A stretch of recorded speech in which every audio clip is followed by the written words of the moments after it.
What's happening, guys? Welcome into another boxing breakdown and prediction show for this weekend's return of the Bronze Bomber card over in New York between former WBC Heavyweight Champion Deontay Wilder as he looks to make his, highly anticipated return against the Nordic Nightmare himself, Robert Helenius, this weekend live over on Fox pay-per-view. So let's get into it now. It's no surprise, obviously, to see Deontay Wilder go into this one as the prohibitive minus 800 favourite. Till this day, I obviously can't do it as well as him, but he's only ever lost to one man, Tyson Fury, so far over his career.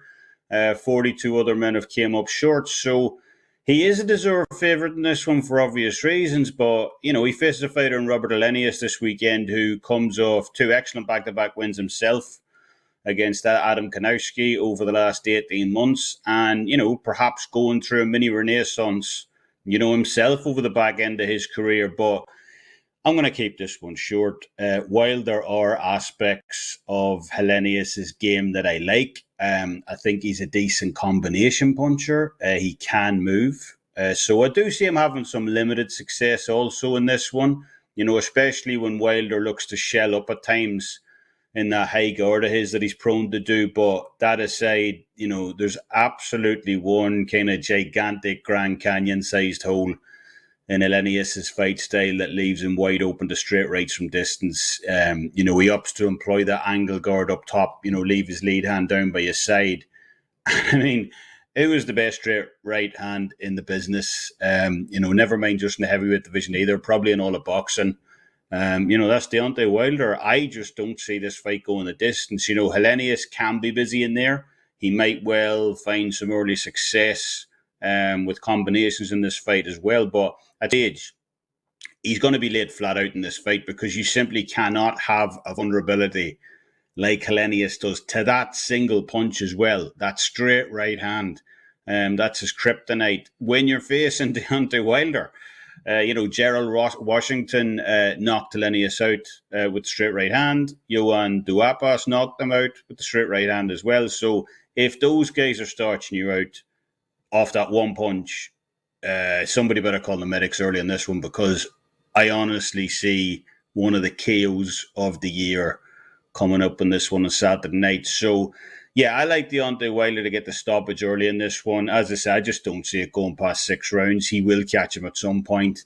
And that's going off at around the minus 150 mark in this one. And, quickly turn to the undercard of this fight as well. We've got a great fight between Caleb Plant and Anthony Dirrell this weekend also. And I took a piece of the 40-1. I think those odds are just way too big.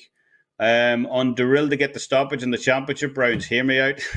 Hear me out in this one. In rounds 10 to 12, as like I said, I just believe that line's way too high, 40-1. Way too big of a price. I do think it's a mismatch early, however. I'll say that Plant's clearly the better boxer of the two, especially at this stage of their, respective careers. So I think Plant will rack up rounds early. He's an excellent judger of distance. He's an excellent judger of space, and he employs like a fantastic jab as well. But Anthony Dirrell isn't called a dog for nothing. He will come at you 100% for the full 12 rounds as long as he's able. There's absolutely no quitting the guy. We've all seen Plant wear down in fights before. He doesn't have the greatest gas tank in the business. And that's a dangerous combination when you're fighting a guy as relentless as Dirrell is. On top of that, we just don't know, where Plant's head is at right now either. He comes into this one off the back of that Canelo loss last November. The first loss in the champion's resume is always telling. Some fighters, once they receive that bruise into their ego, they never recover. And he's been living, the high life. He got paid handsomely for facing Canelo.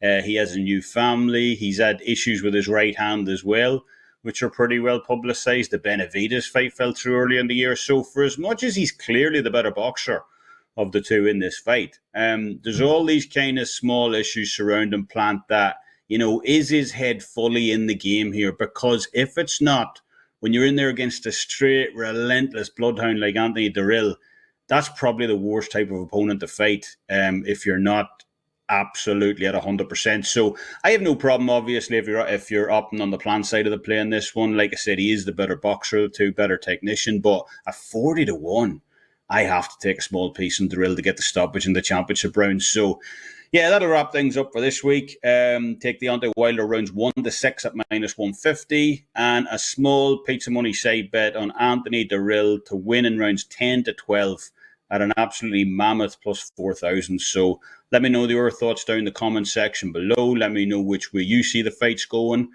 And most importantly, drop your predictions down there also. But that'll do it from me. You can catch me over on Twitter at SportsWolf83 and at my handicapper page, Kevin Dolan over at WagerTalk. As always, thanks for listening. Until next time, Slán